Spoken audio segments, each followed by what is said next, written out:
This week's match of the week comes from Rockingham Road, home of Kettering Town Football Club. To say the Poppies have got off to a disappointing start to the season would be a gross understatement. They've got just 5 points from their first 12 matches. Indeed, they haven't won a match yet this season, and they haven't won here since the end of March. Today's visitors are high-flying Morecambe, who themselves are looking to bounce back after being dealt a 5-1 drubbing in their own backyard by Hereford United. Your match commentator is Andrew Bodfish. Well, what can we say about Kettering Town's start to the season that hasn't already been said? 12 games without a win, as John mentioned there, and 7 defeats in that sequence, including the 2-1 reversal last weekend at Southport. Although Steve Berry knows that it certainly hasn't been for the lack of effort. Steve Berry, the Poppies player manager there, who's sitting out this one today in a second game of a 3-match suspension. But luck seems to have totally deserted his team so far. And in the wake of that defeat up at Southport last weekend, Steve Berry has been trying to recruit 3 Rushden and Diamonds players, but Simeon Hodson, Carl Alford and Steve Cherry have all said no to a permanent move to Rockingham Road. And in fact, his only change from that side up at Southport is the absence of striker Mickey Nuttall, who injured an ankle up in that game, and he's replaced by number 11 Tim Wilkes. DeVito, number 2, and 14 Lezinski are on loan from Northampton Town.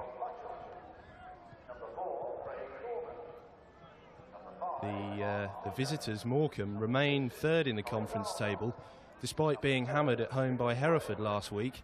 5-1 was the score on that occasion, which in actual fact equalled the record for the biggest away win in the conference so far.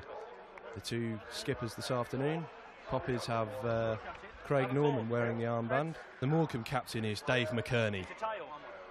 Just going up for the toss there, and I think Kettering are going to stay where they are. They'll be shooting from left to right in this first half as we look at it. But it's Morecambe to kick off. And the Rockingham Road faithful here, I'm sure, desperate for 3 conference points. Well, we're off. That's an early touch for John Norman. Shirley. He's going to try and lay it inside to Cirolo. But that was hack cleared by Mark Tucker. And Kettering can move upfield for the first time. Ridgway's flick with Grimshaw intercepted that, and that was intercepted by Costello. And he's going for an early chance, and the ball was intercepted in the end by Kenny Mayers. And he needed to get that foot in because Costello was threatening to run through them all in the first minute. Well, Morecambe can regain some composure now and move forward. But that was tidied up nicely by Craig Norman. Simon Shepherd gets his first feel of the ball, or rather kick of the ball. That was DeVito. This is Tim Wilkes, who's, as I mentioned earlier, in for Mickey Nuttall. So he'll be looking to impress this afternoon. And Kettering win the first throw of the match. Rob Mutchell will take it over on the far side.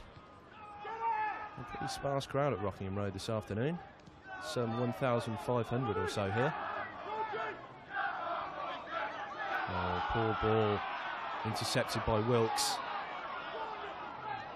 Kettering having plenty of the ball in the opening phase, and they're able to run at the Morecambe defence. Well, he tried the shot in. Paul Burns tied it up. But that's twice in the opening 5 minutes that Kettering players have been allowed to run unimpeded at the Morecambe defence. Well, that's an encouraging early sign if ever I saw one. Grimshaw flicks it out left to Burns.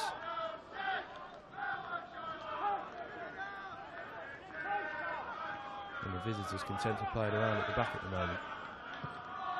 Mayers, and that was McKerney's knock forward. This is Claudio DeVito, the player who's on Northampton's books at the moment, but what with a reasonable start they're having down at Sixfields this season, I think he's finding it a little bit difficult to get in the team. Steve Berry only too happy to give him a chance to show what he can do up here at Rockingham Road. Shirley. He skips over the tackle of Ridgway. He can turn inside onto his right foot. And that's inside to Norman, and well, the first attack on the Kettering goal was provided there by Shirley and Norman. But, well, the shot didn't trouble Simon Shepherd. And I think he's looking for someone to aim at the moment, but there's not too much for him. Play pretty bunched up in the middle of the field. Well, long kick by Shepherd, won in the end by Mayers. That's Paul Burns. Well, some fairly articulate passing by Morecambe in the middle of the pitch. That's Norman's turn. He was trying to look for Shirley, who gains possession. DeVito is facing him. And DeVito, well, he got a foot in then, and DeVito's been, well, the referee's given a free kick, so DeVito must have impeded Shirley. And it's in a reasonably dangerous spot. Oh, and Norman was sliding in at the near post, but it went straight to the arms of Shepherd.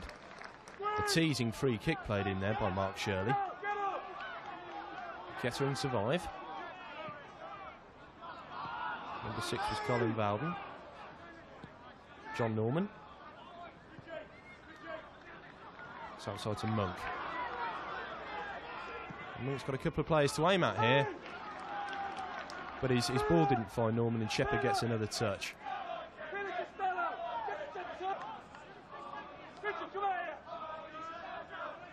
Claudio DeVito. Outside to Ridgway. And a decent little ball to Pearson as well, who's going to take on Mayers. And he gets the shot in, does Pearson. Well, Banks has to make the first save of the afternoon, but well played by Chris Pearson. Pearson, who got the Poppies consolation in that 2-1 defeat at Southport last week, and he's looking to impress again this afternoon. A good early strike. Back to Shepherd, who clears.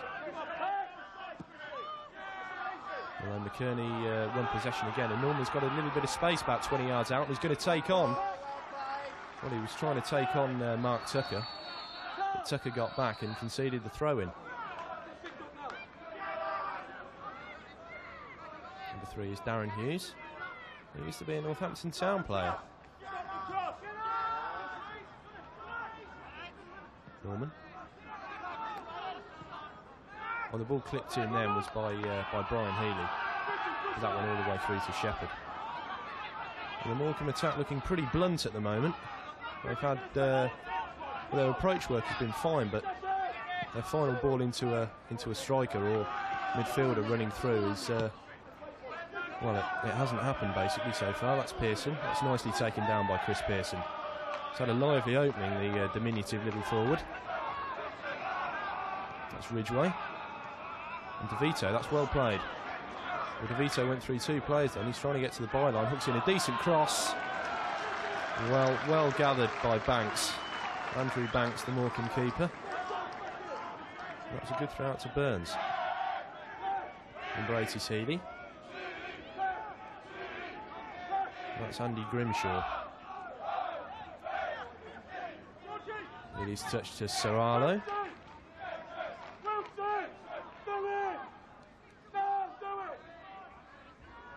That's well played by Monk.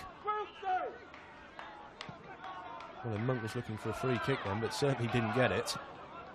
And what can Pearson do here against Grimshaw? Well, Grimshaw won that particular battle. And that was Hughes' ball forward. Miles and DeVito managed to clear then. Pearson, nice little turn again by Chris Pearson. Costello's ball outright to number 3, Rob Nutshall. And it was looking, well, running through them was Tim Wilkes, and he went over, and so did Mayers. But it all looked fairly innocuous. Well, Nutshall's ball in, and let's have a look what happened here. Well, there was nothing shady about that at all. I think Wilkes realised he wasn't going to latch onto that cross and simply fell over. Well, that's nice play. And a decent touch as well. That's looking for Serralo. A nice little build-up again by Morecambe. The Poppies have got to watch that forward pairing of Serralo and Norman, because they're looking pretty lively. That ball pumped forward. And I think Mayers is going to have an interesting personal battle with Pearson this afternoon. Because certainly in these opening 15 minutes or so, Pearson has proved a bit of a handful. Mayers will have to be on guard all afternoon. That's well played by John Norman. And he tried to skip away from, well, yeah, the Poppies player was Mark Tucker, and he's conceded a free kick. And did a Poppies player say something to the referee then? I think they might well have done.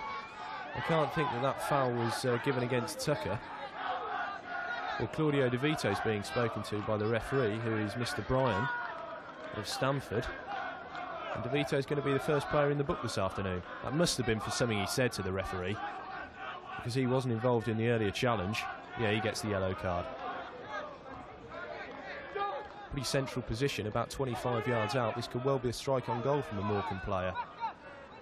Healy standing over it, as is the captain, McKerney. And what are we going to see here? It's going to be McKerney. Oh dear. Well, those two shots in the space of about, what, 6 seconds? Cannoned off Kettering players. And the first corner of the game is won by Morecambe. And John Norman will take it. Near post ball. And Norman might get it. Well, yeah, a free kick to the Poppies line. Norman simply pushed DeVito.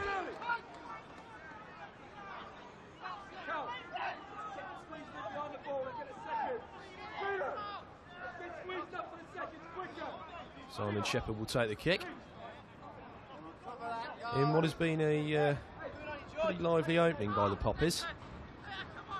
Certainly, as a neutral looking at the game, you'd be hard-pressed to pinpoint the team at the bottom of the table and the team third from top. But Kettering have got a real battle on their hands this afternoon, there's no doubt about that. And DeVito's looking for players to move for him. And the only one and Pearson was bundled over by McKerney, and he's proving a real handful for those defenders. He's such a nippy little player, he buzzes around and defenders don't know where he is. Norman will take this kick. The Poppies skipper, Craig Norman. Costello's looking for that, and Banks has lost it. The ball's loose in the area. Costello, and Pearson scores.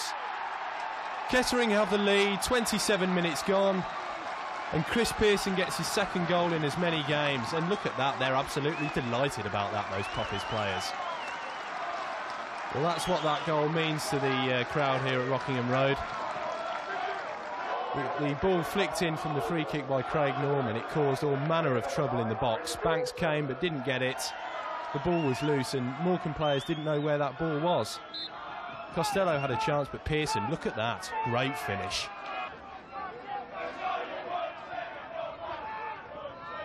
(1-0) to Kettering then, and you have to say they've deserved that lead from what they've showed in this opening half an hour or so.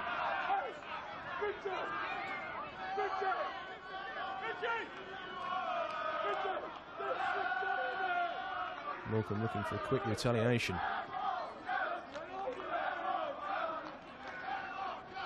Healy. And Healy will take this free kick, yeah. Chips in towards Norman, who didn't make it. And Cirolo was stealing in, but the referee calls offside, and it wouldn't have counted anyway. Yeah, Mark Cirolo was, I think he was suggesting that he wasn't offside, but he was.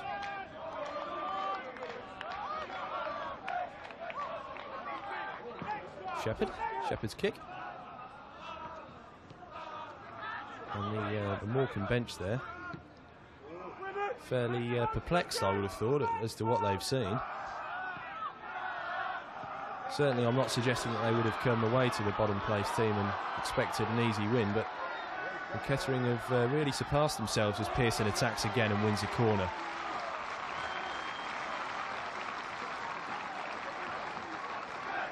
Pearson. Short player, but with a low centre of gravity, and it does cause problems in the area. And the ball floated all the way over to the far side, and a Poppies player couldn't quite get on the end of it.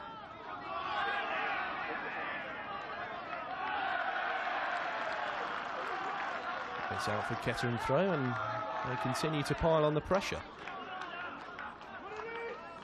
That was back to Mutchell.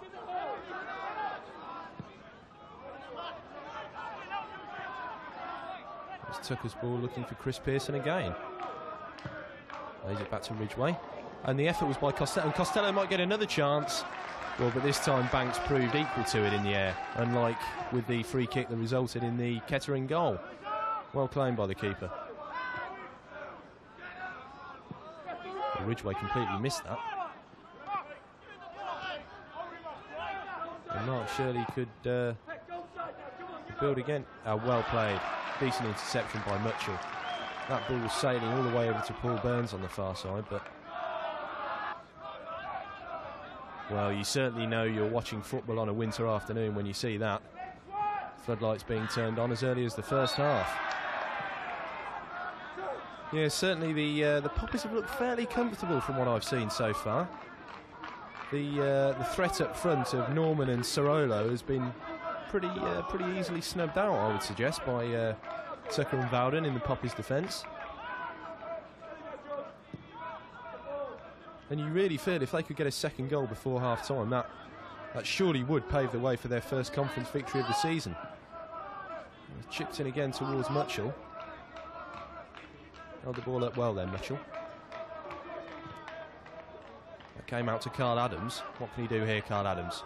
Chipped in, that was Ridgway coming in! Well, the header drifts wide, but the Poppies have another good chance. Missed in the end by Ian Ridgway, but some neat build-up play over on the left-hand side. Carl Adams with a good ball in, and Ridgway just didn't get the header on target. Maybe not enough pace on the cross for him.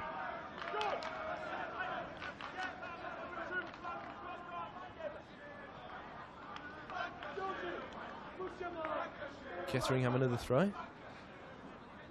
Norman will be the taker. And the ball, well, pretty meekly given away there, actually. It's going to come out to Norman. Well played. Oh, lovely play. That's Norman who collected it for a second time. And Pearson was in and Costello got the touch. And another corner for the Poppies. But again, they stream forward and look at any moment as if they're going to get that second goal. Pearson was involved again.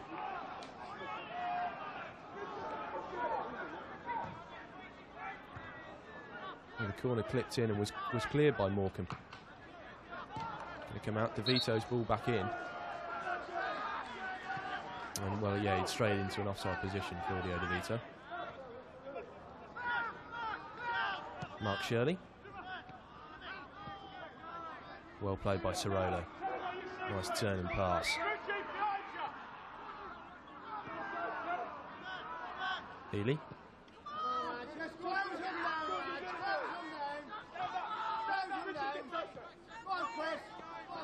Darren Hughes. Well, Mark Shirley thought he was impeded then, and so did I, but the referee had none of it. And that was Mayers tidying up. And Ridgway got a foot in there, and well played by Kettering. They seem to be winning most of those 50-50 balls at the minute. And that probably explains the fact that they're on top.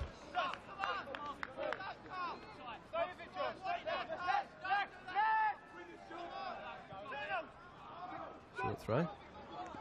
And Ridgely, good touch again into Pearson. He's taking on the Morecambe defence and he's gone through. This is Pearson! Oh, saved by Andrew Banks. But, well, this little diminutive player, Pearson, saw the gap then, burst between Mayers and McKerney. And, well, he took an extra touch here, yeah, and I think that might have taken him too wide, but he still managed to get the shot in. And Banks with a fine save. And after his earlier error, which it could be argued led to that Kettering goal, Banks has been pretty impressive between the posts for Morecambe. Andrew Banks, once of Preston North End and Bury, as Norman gets the shot in at the other end, which didn't trouble Simon Shepherd. So they have a fair bit of league experience in their ranks, Morecambe.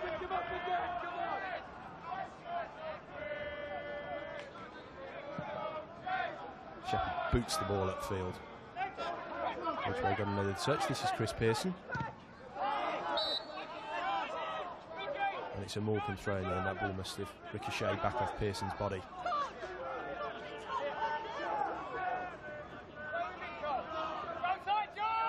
It's Hughes' throw. And the first half ends with Kettering on top. They've been by far the better team in this first half here. They're one up against Morecambe, a goal given to them by Chris Pearson on 27 minutes. Half-time at Rockingham Road, Kettering 1, Morecambe 0. Would you advertise on television? No, I wouldn't. No, because the cost would be far too great. No, I don't think so. It's too costly. I doubt it. Why? The expense. Well, obviously it's the ideal media to advertise in, but it's so expensive, so no, we wouldn't do it. I don't think Kettering warrants it for the amount of business. But not anymore. A 30-second moving picture advert on Northampton TV can cost as little as £50 per evening. For that, your commercial will be shown 4 times for only £12.50 per showing. And with an audience of tens of thousands of viewers throughout Northamptonshire watching our popular programmes, it must represent the most cost-effective advertising medium in the county. And we can produce your ad to full broadcast quality for as little as £90. For affordable, effective TV advertising, contact Northampton TV and put your business on the box. Looking for windows or conservatories? For quality and experience, come to Park Lane Windows. Our helpful sales staff won't give you the hard sell, but our craftsmen will give you the highest standards of workmanship. See for yourself at our comprehensive showrooms on Arthur Street, Northampton, and choose from a vast range of styles and designs tailored to suit your home. At our prices, you can't afford to go anywhere else. Call us free on 0800 614 605. Park Lane Windows, 0800 614 605 for quality, choice and value for money.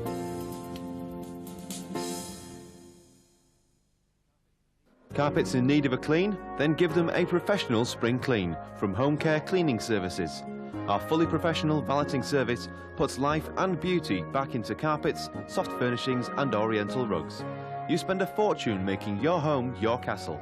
Home Care Cleaning Services help you make the most of your investment. From carpets to curtains, Home Care Cleaning Services put the sparkle back into your home. Call Wellingborough 318 289 for a fast and friendly service. Home Care Cleaning Services, 01933 318 289. We're squeaky clean. At Elite Screen Printers and Embroiderers, you will find our service second to none. Whether you want a one-off design or full promotional teamwear, we can personalise a whole range of leisure clothing, from sports shirts to jogging suits, from caps to bags. We can even stamp your mark on stylish footwear. A full artwork and design service is available, and using the very latest techniques and equipment, we can create top-quality printing in up to 8 colours and embroider even the most complex designs. Call us now on 01933 315 930. Thinking of renting a home? At HomeWise, our staff have the right balance of experience and knowledge to help our landlords and tenants make the right decisions. Our range of properties helps us to cater for all your accommodation needs at the best possible price. At HomeWise, we're big enough to cope, yet small enough to care. For a personal and friendly service, please call us on Northampton 717 194 or visit our offices at 16 Harborough Road, Kingsthorpe. HomeWise, finding the right home for you.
Choose multi-surface design of Northampton for ceramic tiles, marble, slates, terracotta and natural stone. We open up a whole world of different solutions for your bathroom, kitchen or conservatory. An extensive range of tiles, backed up by our free advice and design service, means that you can relax in the knowledge that we will provide the ideal solution for your needs. Multi-surface design of 113 Adnet Road, near the cricket ground. Call us on Northampton 601 808. Bodyguards at Catherine de Vigny think you're special. We think you deserve the very best selection of exclusive lingerie from Obeyed. You deserve to choose in confidence and privacy from our Marie Jo range. You deserve personal service helping you decide on cotton club combinations to suit you and a range of cup sizes from A to E for a perfect fit every time. Treat yourself and your partner. Visit Bodyguards at Catherine de Vigny, 121 Adnet Road, Northampton, or call Northampton 60 41 22 for underwear to be seen in. Based in Northampton, David Wilson Homes, South Midlands encompasses 19 locations, spanning the counties of Northamptonshire, Bedfordshire, Cambridgeshire, Oxfordshire and Buckinghamshire. Choice locations, stylish designs. David Wilson Homes provides superior 3, 4 and 5 bedroom homes to suit the individual. We offer a range of purchase options to make sure your move is as straightforward as possible. You are of course welcome to visit any development or call free for further information on 0800 136 041. Are you confident that your car dealer can offer you the best in customer service? At Townsend's we can, because we take care of all your motoring needs, from buying to body repairs and from servicing to spares. We stock the highest quality new and used Rover and Hyundai cars, which can be maintained exclusively by our factory-trained staff. With a 50-year history of superb service and British quality standard approval, we're the one-stop shop for the motorist. Come and see for yourself at Townsend's of Rushton, a local family business with that personal touch. Once upon a time there was a magical place where dreams came true. Rooms were transformed instantly with the wave of a paintbrush, bedroom walls told stories and teddies came to life on furniture. Old furniture was renovated in traditional or modern styles. Everyone was amazed at the range of beautiful designs and ideas and at how competitive the prices were. And, do you know, they all lived happily ever after. Visit our showroom at 22 St Michael's Road, Upper Mounts, Northampton. Telephone 233 154. Once upon a time where dreams can come true. Northants TV Sports Desk is sponsored by Beacon Bingo, Northampton's premier entertainment venue.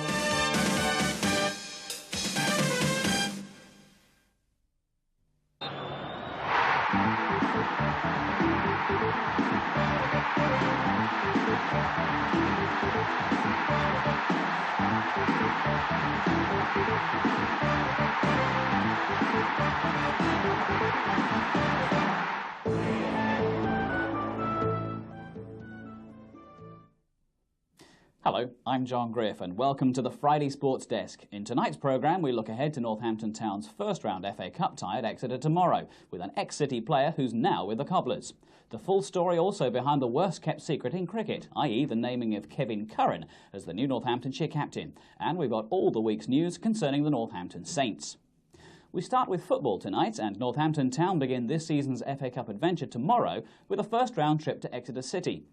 It sees a return to St James's Park for Cobblers' popular goalkeeper Andy Woodman, but as John Meek reports, it may not be the happiest of returns. Woodman's move to Exeter City followed 7 years as an understudy at Crystal Palace. The highly talented Nigel Martin responsible for keeping first-team opportunities out of his reach for much of that time. After being released from Selhurst Park, Woodman wrote to all 92 league clubs and chose Exeter out of the handful of replies he got back. But he's the first to admit things didn't go that well. Horrendous. It was hell for me. I hated it. And they didn't take to me from the very, very off, you know. It's difficult. If people don't take to you from the very beginning, you've got to do well to win them over in any walk of life. And in football, when a team's not doing well, it's a hard job to do. And I actually didn't, I shouldn't say I didn't do that badly, but it wasn't totally my fault. I mean, I didn't play well at all. But the team in general, I mean, I only played 10 games and they still finished bottom of the league. So, you know, but they blame me for that bottom of the league, and I actually got sent off twice as well, which didn't go down too well, and they got knocked out of the FA Cup. In fact, in the same round we were playing them at. So it was just a terrible, terrible time. I mean, I actually thought about giving up the game. Really, I can consider giving up the game totally because it was that bad a time. But luckily enough for me, Northampton come in and got me. His career has been resurrected since Cobblers boss Ian Atkins picked him up on a free transfer 2.5 years ago. Since then, Woodman's been an almost ever-present in the side and has won the hearts of the Northampton Town fans. As the fortunes of the club have picked up, so have those of its goalkeeper. The highlight for both so far, the promotion-winning victory against Swansea City at Wembley at the end of last season.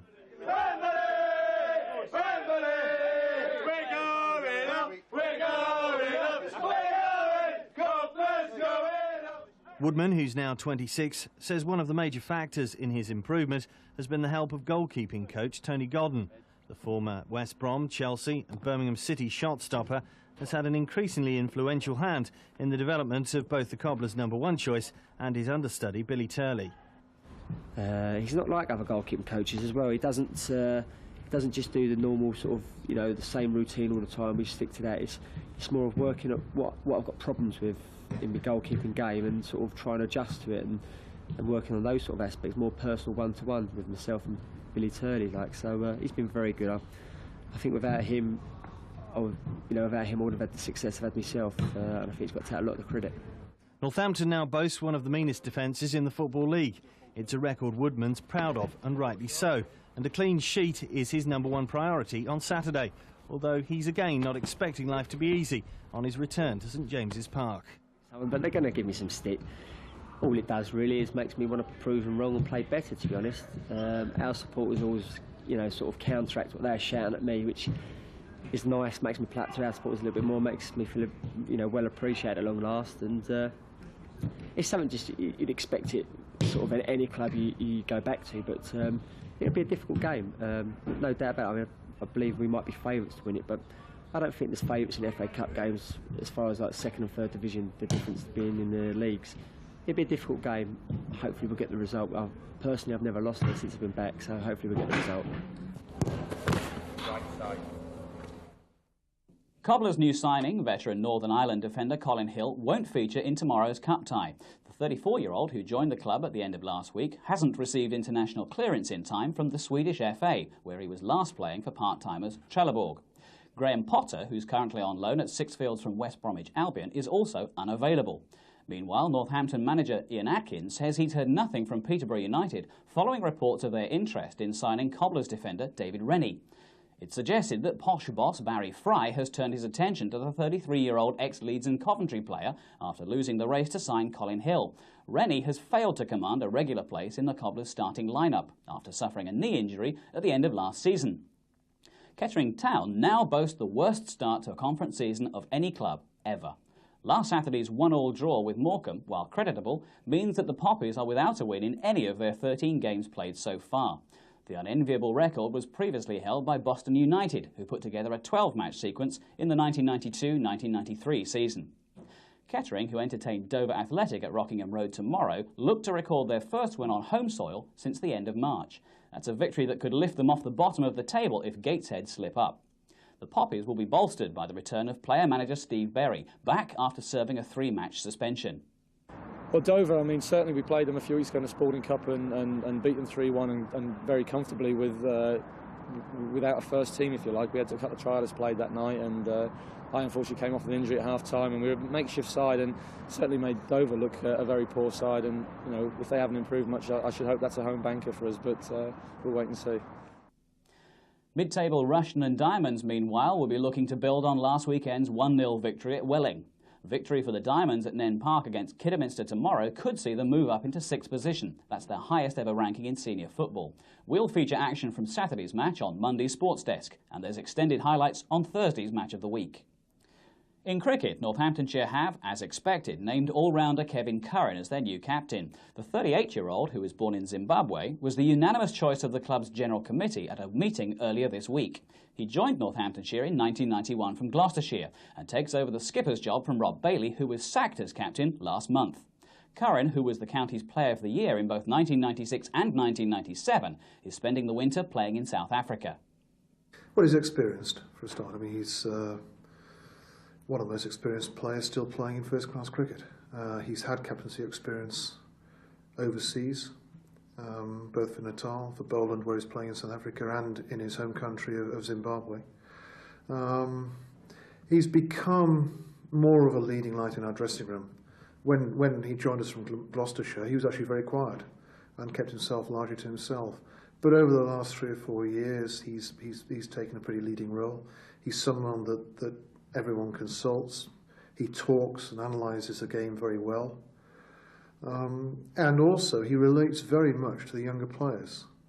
They see him, and I use this phrase advisedly, as a bit of a father figure, but is someone who does give them a lot of encouragement. He talks to them a lot, cajoles them a lot. He works with them and talks with them about technical matters. And he's an enthusiast, and he wants to be a winner. He will bring a fairly single-minded approach, and I don't think he'll be afraid to upset a few people. He won't be daunted by reputations. He's very much his own man, and I think that will be his style of captaincy. And obviously, we look forward to that. Meanwhile, former Northamptonshire captain Roy Virgin has been elected as chairman of Northamptonshire's cricket committee. Virgin, who skippered the county in 1975, joined the committee 7 years ago.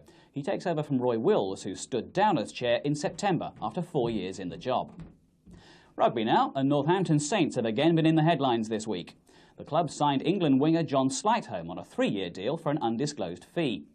The 25-year-old, who played 12 times for his country, was transfer listed by Bath at the end of last month.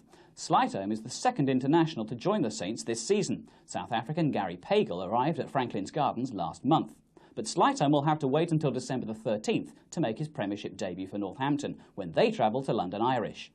There will, after all, be a Saints representative at Twickenham tomorrow, albeit on the replacements bench. Fly half Paul Grayson has got the call-up for the showdown with Australia after Wasps' Alex King was forced to pull out through injury. Scrum half Matt Dawson, meanwhile, is vowing to win back his England place after being snubbed by new coach Clive Woodward for tomorrow's big game. Dawson, who said he was bitterly disappointed at being left out, isn't alone though. Northampton skipper Tim Rodber and Nick Beale won't be featuring either. Better news though for Saints Scotsmen. Both Gregor Townsend and Matty Stewart have been named in the Scotland side to face Australia at Murrayfield a week on Saturday. It's encouraging for Townsend, who came in for some stick from the Franklin's Gardens faithful during last weekend's defeat against the Saracens. Northampton travel to Fylde tomorrow in the first of 3 successive pool matches in the League Cup. That's it for me, but I'll be back again on Monday with a roundup of all the weekend's sporting action. Join me then if you can, but until then, good night.